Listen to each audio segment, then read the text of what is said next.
Bueno, vamos a empezar. Buenas tardes a todas y a todos.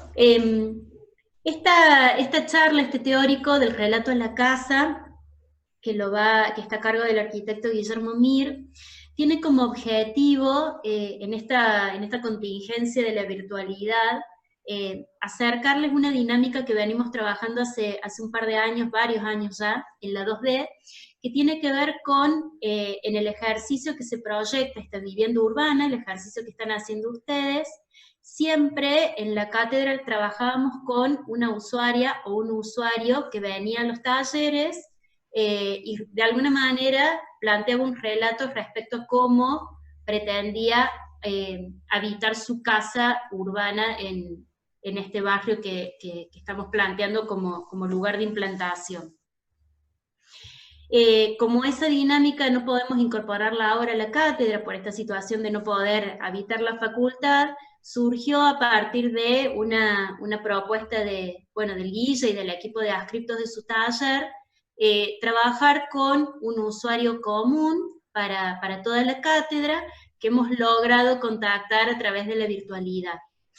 La idea de que ustedes puedan trabajar con una usuaria o un usuario real nos pone como en una situación interesante, porque uno no puede manipular el relato, sino que hay un relato verdadero, común, a partir del cual ustedes van a proponer esta vivienda.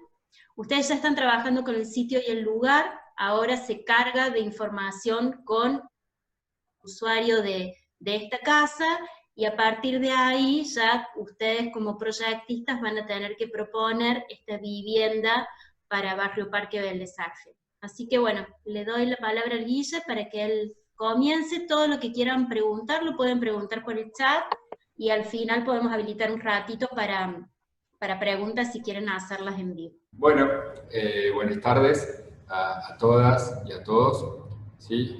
Sobre todo a los que no saludamos ya.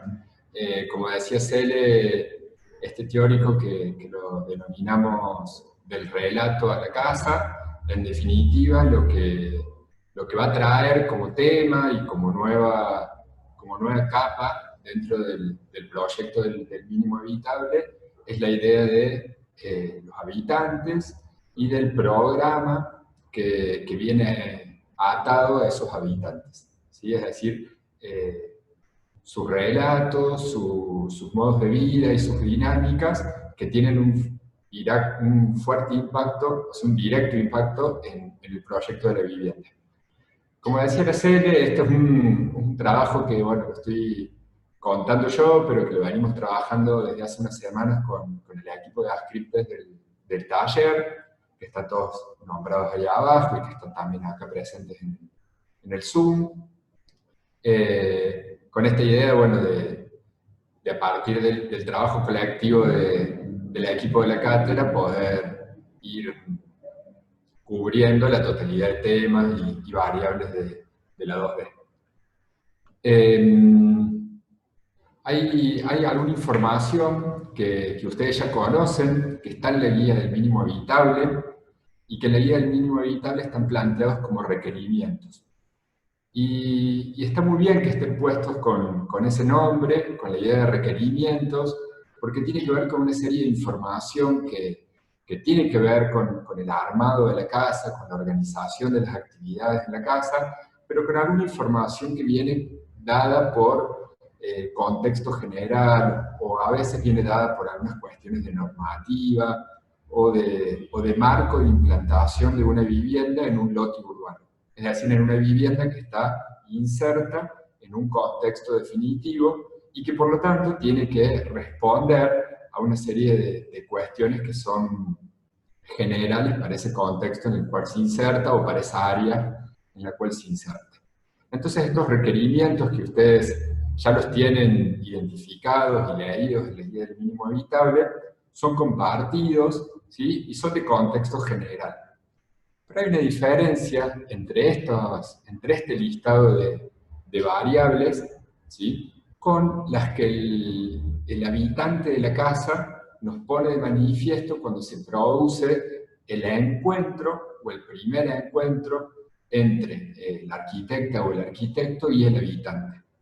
se produce de alguna manera un hito en el proceso del proyecto, ¿sí? Que de alguna manera le da como inicio o esta idea del encargo profesional, en donde se presenta un grupo de personas que tienen una necesidad de, en este caso, de construirse o de armarse su vivienda. Y nosotros lo definimos de este modo, o sea, es decir, es un encuentro en donde la persona que va a llevar adelante ese proyecto, ¿sí? que va a desarrollar ese proyecto, tiene que tomar datos o información de ese grupo de habitantes para poder construir luego, o para dar forma o para dar espacialidad a esa idea de habitabilidad en la casa. Entonces, tomando el título de la clase, nosotros hablamos de un relato, casi como un paralelo entre ese relato y unos modos de habitar. ¿Por qué le decimos relato? Nos viene como muy bien ese concepto por la idea de que estos habitantes nos cuentan a través de una narración sus acontecimientos.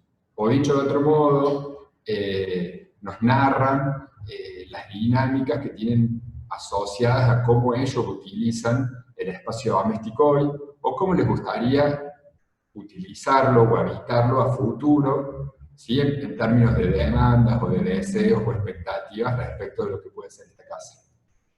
Y en ese sentido, lo que estos habitantes ponen de manifiesto en estos encuentros con el proyectista es justamente eso, es decir, son expectativas, ¿sí? Son eso, son expectativas, son acontecimientos que organizados, ¿sí? E interpretados por el proyectista se transforman en un programa. Es decir, el programa de la vivienda y el programa de la arquitectura en sí mismo es una construcción conceptual, pero que es disciplinar. ¿Qué significa esto? Que es una tarea del arquitecto, es decir, con toda esta cantidad de datos que recopila a partir de este encuentro, de esta serie de encuentros con los futuros habitantes de la casa, la organización que le da esos datos, las jerarquías, las relaciones internas que plantea entre esos acontecimientos o esas dinámicas, es lo que se transforma en definitiva en este programa, y que luego eso es traducido a insumos o datos que son útiles para poder proyectar o para poder abordar la estrategia, no solo de implantación en el lote, sino de organización de las actividades en ese lote, es decir, empezarlo a abordar desde el punto de vista de la tipología y del espacio de esa vivienda. Acá planteo esta relación, ¿sí? Que es una relación muy conocida, que es la relación que tiene Mies van der Rohe como arquitecto con su clienta, que es Edith Farnsworth, en el momento de la solicitud de la construcción, del proyecto y de la construcción de la vivienda para ella, ¿no es cierto? Y es una relación que si ustedes empiezan a googlear y empiezan a rastrear un poco esa relación, se van a encontrar de que es una relación que ha tenido sus picos, ¿no es cierto? Sus altibajos, y que hay una serie de información que Edith le pasa al arquitecto como en términos de demanda o de expectativas para ese proyecto, como este relato, y que luego son interpretadas por Mies, ¿sí? Pero no solo interpretadas desde la traducción de esas demandas, sino también cargándolo con una serie de inquietudes o de búsquedas disciplinares que tenemos como arquitectos. Y eso también es importante, es decir, el cliente no nos viene a decir cómo quiere que sea su casa. El cliente nos viene a decir qué espera para esa casa, qué demandas tiene para esa casa, y la construcción y la organización de esas expectativas es una construcción del arquitecto, ¿sí? Entonces es una apuesta en el arquitecto. Y como cualquier apuesta, puede tener un margen de desfasaje, puede tener alguna coincidencia o no, ¿sí? Y es un poco lo chismoso de esta relación, podríamos decir, entre Mies y Edith, de que esta relación ha tenido sus altibajos y que, como les decía antes, si ustedes investigan un poquito, se van a encontrar de que ella en algún momento del proceso no quedó del todo conforme con, con el resultado, con algunos aspectos del resultado de la casa. Acá la vemos a Edith Farnsworth en la oficina de Mies, ¿sí? Esta es una foto que es de archivo y que de alguna manera cuenta un poco estos encuentros que son muy habituales en la vida profesional de quienes trabajamos en un estudio, ¿sí? En donde viene el cliente y plantea cosas y observa, y hay como un feedback permanente entre lo que el arquitecto o arquitecta va elaborando y la expectativa o las observaciones que va teniendo este cliente, que son en varios planos en simultáneo. O sea, a veces están asociadas a lo presupuestario, a veces están asociadas a lo espacial, a algunas expectativas que tienen respecto a cómo quieren vivir en esa vivienda. Entonces, bueno, hay como una conversación, un diálogo que se mantiene permanentemente, pero que sin duda es clave en el momento en donde esos datos se plantean. Como les decía, esta relación entre Mies y su clienta ha tenido como sus altibajos, y esta pequeña historieta me parecía como simpática, porque si ustedes googlean un poco la historia, hay una serie de cartas que Edith Farnsworth le mandaba a Mies, planteándole algunas observaciones o algunos requerimientos, y un poco lo que plantea esta historieta que le saqué de este blog que se llama Querido Mies, que es interesante por cómo están contados, es que, bueno, sí, las leía, las releía y en algún momento las rompía y terminaba haciendo lo que quería, ¿sí? O las descartaba y, bueno, y aparecía como el momento de organización de esas expectativas o de descarte, ¿sí? De decisión de descartar algunos de esos pedidos como parte del planteo y del trabajo de la vivienda. Este arquitecto chileno, que es muy interesante para que lo conozcan, para que vean su obra y también para que lo lean, porque las cosas que escribe son de una profunda reflexión sobre la vivienda y sobre la arquitectura contemporánea. Me gustó esta frase, que es un extracto textual, que él dice que en los encuentros con sus clientes, primero que él dice que tiene clientes raros, ¿sí? Que tiene clientes que no son habituales y que la gente se le acerca porque él hace una arquitectura que es particular también. Y él dice que en las reuniones con los clientes lo que más le interesa es recopilar datos blandos. Y él dice que estos datos blandos, así entre comillas, son datos que se añaden a los proyectos, o por lo menos a sus proyectos, que tienen que ver con historias, con anécdotas, casualidades, azar, biografías, posibilidades, amistades, y creo que acá podría seguir enumerando datos blandos. Que me parece interesante en esto que les decía anteriormente, de que el programa no es algo que los clientes nos lo vienen a dar, sino que la astucia o la estrategia por parte de nosotros como proyectistas es poder captar alguna información que nos dan o que no nos dan nuestros futuros habitantes de las viviendas, y a partir de eso poder empezar o comenzar o cruzarlo con nuestros intereses disciplinares para poder darle forma al proyecto de la vivienda. Un poco para tomar como referencia esta situación y este encuentro entre clientes o habitantes y proyectistas y resultados de viviendas construidas, yo traje dos ejemplos, ¿sí? Posiblemente los conozcan, son dos ejemplos bastante conocidos.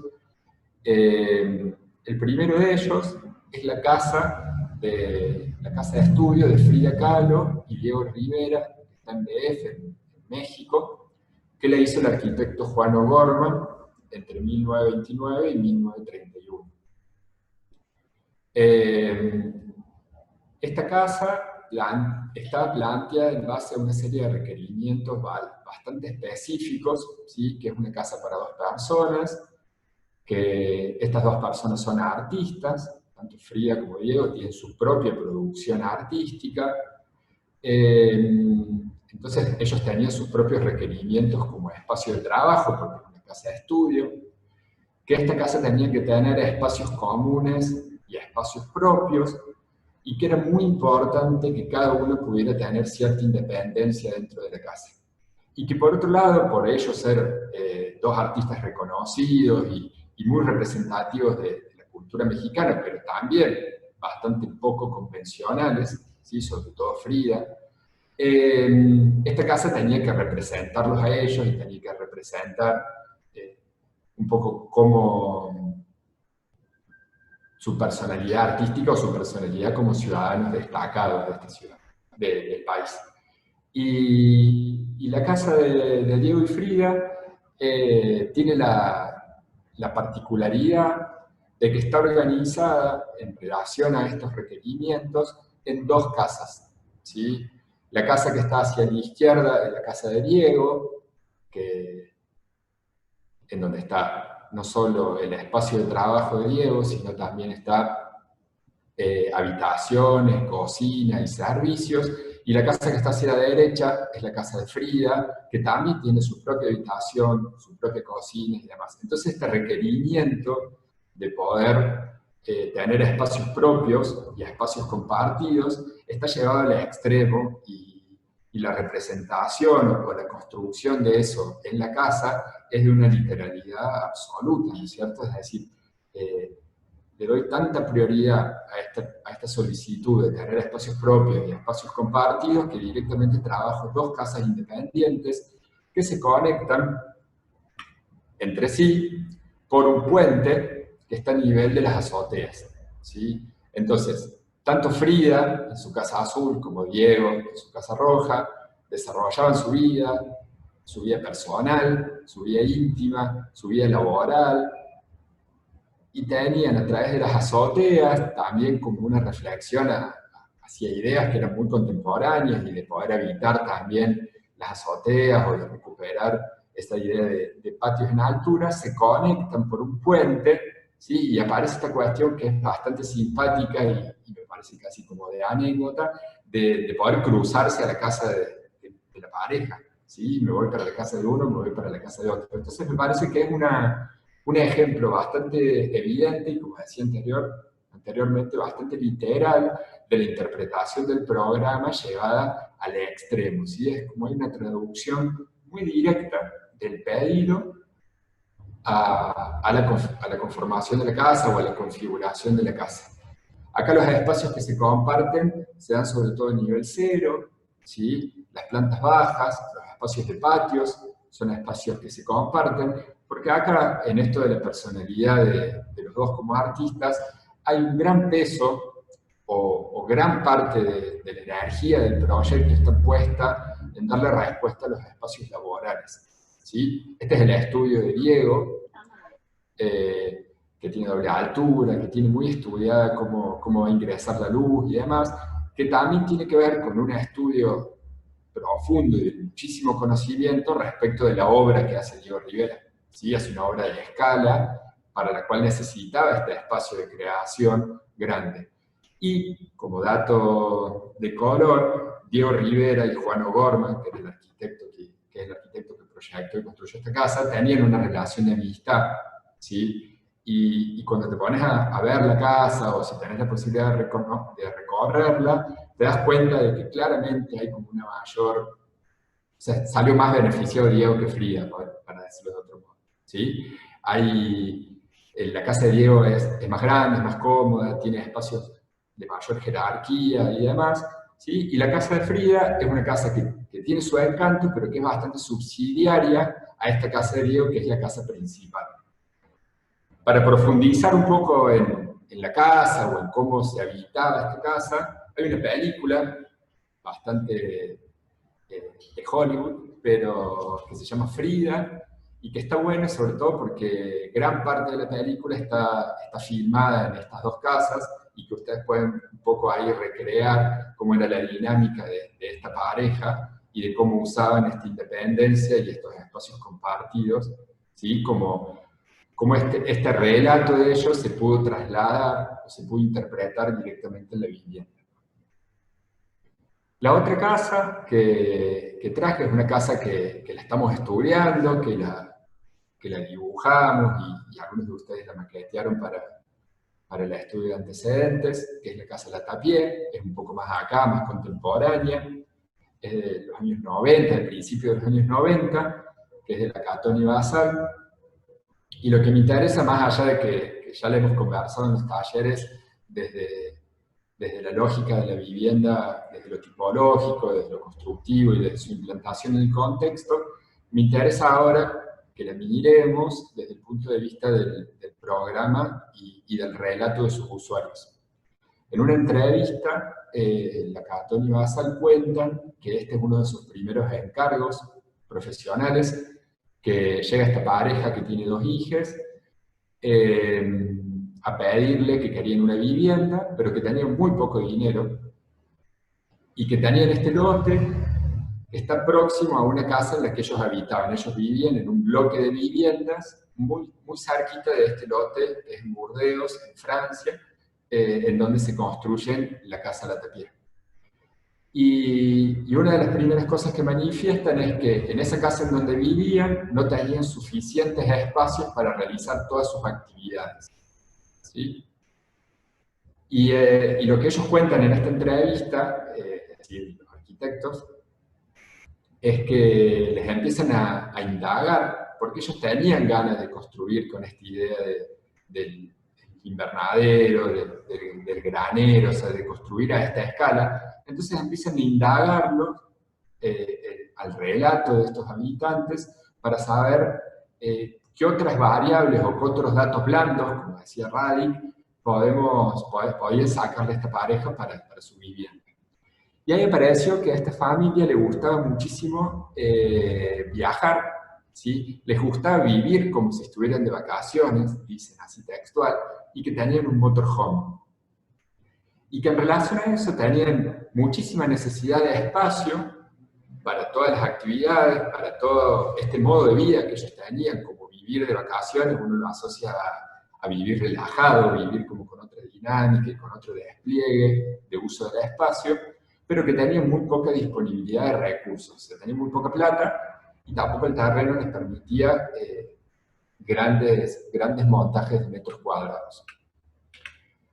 Entonces, como todos ya conocemos, la casa plantea un 50% y un 50% de una vivienda totalmente construida, cerrada y que cumple con el programa tal vez más estandarizado, ¿sí? De dar la respuesta a tener el núcleo de servicios, dormitorios, un área para guardar un vehículo y una pequeña área social, pero lo duplican, ¿sí? Y le generan este espacio que es el flexible, que es este espacio polivalente que nos resulta tan atractivo desde el punto de vista programático, porque es el contenedor que puede albergar un sinnúmero de situaciones y un poco el enganche que ellos hacen o la interpretación que hacen de este listado de demandas de los habitantes es el espacio que pasan un montón de cosas como cuando uno está de vacaciones. O sea, tiene este modo de vida que es descontracturado y que permite que sucedan varias cosas en simultáneo. Y de alguna manera el espacio del invernadero lo contiene y contiene estas alternativas o estas variaciones en el modo de habitar. De día, ¿sí? Generándole microclimas también en ese interior transparente, y también de noche, en donde ese invernadero casi que desaparece y la vida interna de la casa sigue manteniendo la expansión permanentemente hacia este espacio polivalente. Entonces acá, en contraposición a lo que vimos en la casa de Frida y Diego, la interpretación que hacen los arquitectos no es tan directa, ¿sí? Es decir, estos comitentes, estos habitantes no vinieron con la idea de que querían una casa con granero, ellos querían una casa pequeña, pero que les diera muchas posibilidades de uso, ¿sí? Y ahí hay como un laburo disciplinar y de cultura proyectual también del estudio de los 2 arquitectos en cómo traducir e interpretar y hacer este planteo, que no fue el primero que les hicieron y automáticamente compraron los habitantes, sino que hubo ida y vuelta, hubo una serie de alternativas, probaron varias cosas, pero siempre con esta idea de un gran espacio que contenía las células más duras del habitar, pero que el resto del espacio era este espacio polivalente, que era un poco la demanda que ellos tenían. Y además que multiplicaban exponencialmente la cantidad de espacio, solamente cubriendo un espacio mínimo que era la demanda concreta de lo que podían. Y como reflexión en torno a eso, Anne Lacaton, la socia de este estudio, pone esta frase que a mí me parece muy piola, que dice que como arquitectos tenemos nuestros propios intereses. O sea, el caso de ellos era hacer el granero o el invernadero. Pero es importante considerar que el habitante realiza un trabajo después de ti. Es decir, llega un momento que como arquitectos soltamos esa casa y se la empieza a habitar. Y un poco lo que decía Gisela en el conversatorio, ¿se acuerdan de las alteraciones de lo doméstico? Esto de que el uso le da sentido a la arquitectura. Y es un poco lo que dice Anne Lacaton. El espacio no debería imponer un estilo de vida en particular. Y no se tiene por qué proyectar todo. Solo es de proporcionar un espacio potencial para poder ser apropiado y usado. Si proporcionas suficientes cualidades y un espectro amplio de posibilidades, habrá un máximo de oportunidades y el proyecto asumirá ser cambiado, transformado y reapropiado.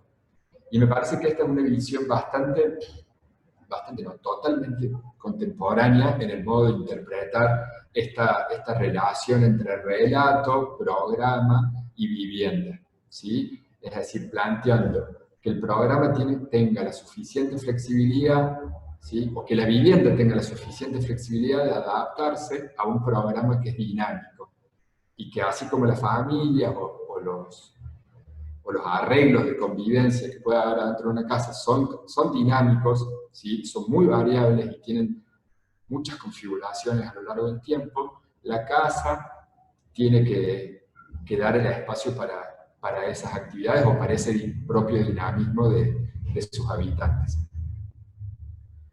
Nosotros en el mínimo habitable vamos a trabajar con un usuario de verdad, ¿sí? Con un usuario que existe y que nosotros tuvimos la posibilidad de entrevistarlo y de conocerlo y que ahora se los vamos a presentar para que ustedes también puedan captar en algunas imágenes que les voy a mostrar y después en un pequeño video, una entrevista muy cortita que le hicimos, algunos datos blandos, como los que decía Radi, o algunos datos que tengan que ver con su modo de vida y cómo eso los pueden ustedes traducir a insumos para poder abordar el proyecto del mínimo habitable. Nuestro habitante se llama Nico y es un ilustrador. Y es muy conocido en las redes sociales porque tiene un perfil de Instagram, un usuario en Instagram que se llama Nico Ilustraciones. Ahí lo conocen, si no lo conocen, es el momento para buscarlo y darle seguir en Instagram. Nico tiene 32 años, él vive en Tandil actualmente, es ilustrador, pinta murales y actualmente se está empezando a dedicar a hacer ilustración infantil. Pero Nico ha sido contratado por la Municipalidad de Córdoba y por eso se viene a vivir a Córdoba. Y no solo que se viene a vivir a Córdoba, sino que tuvo la posibilidad de comprarse estos lotes en Barrio Parque Belzarfiel y se quiere hacer su casa en Barrio Parque Belzarfiel. Y junto con el proyecto de mudarse de ciudad y de provincia y de hacerse una casa nueva, viene de la mano con su proyecto personal de poder vivir en esa casa con su futuro o futura hija o hijo, ¿sí? Entonces, esta casa que le vamos a proyectar a Nico es la casa para él y su próximamente hijo que va a tener cuando se instale definitivamente en Córdoba. Nico, como les decía, se dedica a dibujar. O sea, su trabajo es ser ilustrador y dibuja todo el tiempo y dibuja murales, es decir, que dibuja en formato grande, en gran escala, pinta cuadros en atriles y hace ilustraciones pequeñas que son las que después vemos en sus publicaciones o en su cuenta de Instagram o en su... Y cuando nosotros lo entrevistamos, que este es un poco los extractos de esa entrevista, lo que van a ver en el video más tarde, le fuimos haciendo una serie de preguntas que nos gustaría ir como repasándolas para que ustedes empiecen a sacar datos. Y cada una de estas preguntas las relacionamos con sus dibujos o con sus ilustraciones. Porque hay una cosa muy particular de lo que dibuja Nico, y esto lo dice él, no es algo que lo hayamos descubierto nosotros, que a él le gusta dibujar situaciones domésticas o situaciones cotidianas. Es decir, él siempre, cuando dibuja, o la mayoría de las veces, dibuja personas haciendo uso de los espacios domésticos.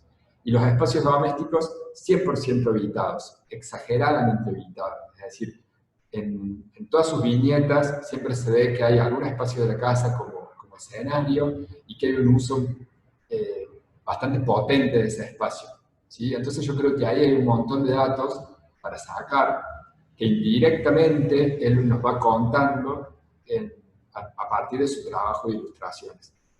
Entonces nosotros le preguntamos qué significaba para él su casa. Y él dice que, bueno, su casa es su búnker, que es su refugio, que es su oficina y que es su taller. Y nos pareció muy simpático relacionarlo con este dibujo de este niño construyéndose la casa, que es algo que todos hemos hecho como niños, y que Nico lo haya planteado, que su casa es su refugio, que es su búnker, me parece que también nos puede dar algún dato que podamos tener en cuenta para el proyecto. La otra pregunta que le hacíamos era cómo era un día en la vida de Nico, y Nico nos contó que como él se dedica a dibujar, y es lo que hace todo el tiempo, él dice que es como un panadero, que así como un panadero se levanta todos los días y hace el pan, él se levanta todos los días y tiene que fabricar dibujos, ¿sí? Y esos dibujos se sienta y los hace.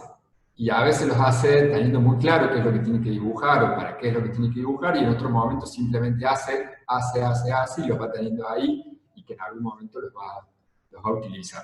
Con lo cual, él trabaja en su casa, ¿sí? Su espacio de trabajo para hacer sus ilustraciones está en su casa, ¿sí? Y cuando se venga a vivir a Córdoba, ahora ni bien les terminemos las casas nosotros, también quiere contener dentro de esa casa su espacio de trabajo. Entonces, en relación a eso, nosotros le preguntamos cuáles eran los objetos más importantes de su casa, y él nos cuenta que es súper importante la mesa en donde se puede expandir y desplegar con todas sus hojas, lápices, microfibra, la computadora, pinturas, porque recordemos que él pinta y dibuja en varios formatos, entonces tiene una gran cantidad de elementos que necesita. Y por otro lado, es una persona que le gusta guardar cosas, y es un poco lo que muestra este dibujo. O sea, él dice que le gusta guardar revistas, coleccionar libros, que todo tipo de elementos de bibliografía le sirve como inspiración, y que le gusta tenerlos en su casa porque los consulta, ¿sí? Los consulta como una fuente de inspiración para lo que él hace. Entonces, bueno, la casa también tiene que contener espacio para los objetos de Nico, ¿sí? Para los objetos personales y para los objetos de su trabajo. Y también tiene una particularidad, que él nació en una ciudad chica y tiene una relación muy estrecha con su barrio, le gusta sentirse parte del barrio, se quiere venir a vivir a Córdoba y por eso eligió un barrio parque, ¿sí? Como barrio parque del Sarfield, en donde tiene como esta expectativa de poder tener una estrecha relación, y que su hija o hijo también la tenga con los espacios públicos, con los vecinos, ¿sí? Con un contacto muy fuerte con la vida barrial y con el espacio público del barrio.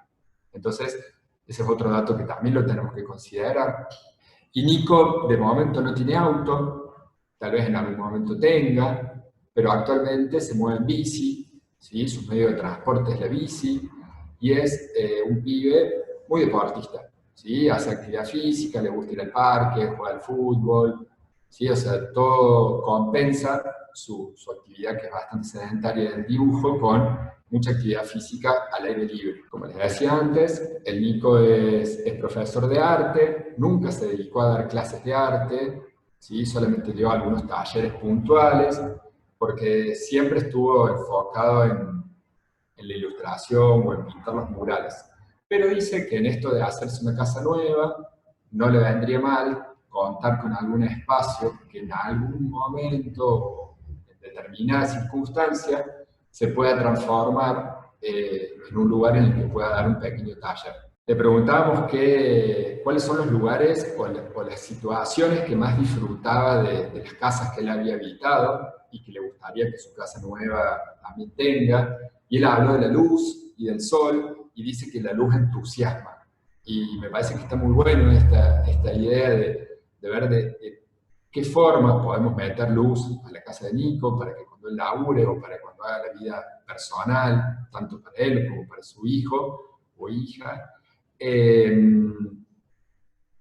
para poder responder a esta idea de entusiasmarlo a través de la luz y de colaborarle en sus situaciones creativas, ¿no es cierto?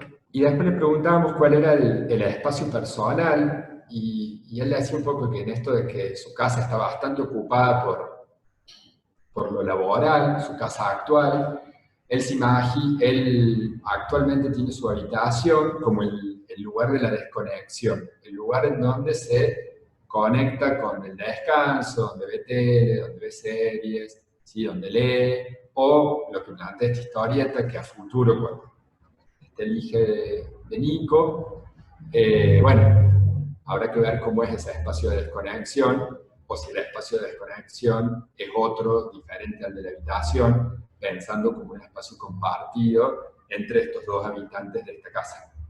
Una cuestión que es importante, que Nico tiene este proyecto personal de vivir con su hijo en esta casa, pero que obviamente en algún momento él puede invitar a su pareja a que se quede unos días o que esté en su casa, o que se quede en esta casa, ¿no es cierto? O que habite intermitentemente en esta casa. Entonces también esa es una situación a considerar y a resolver desde el punto de vista de la organización de la tipología y el programa.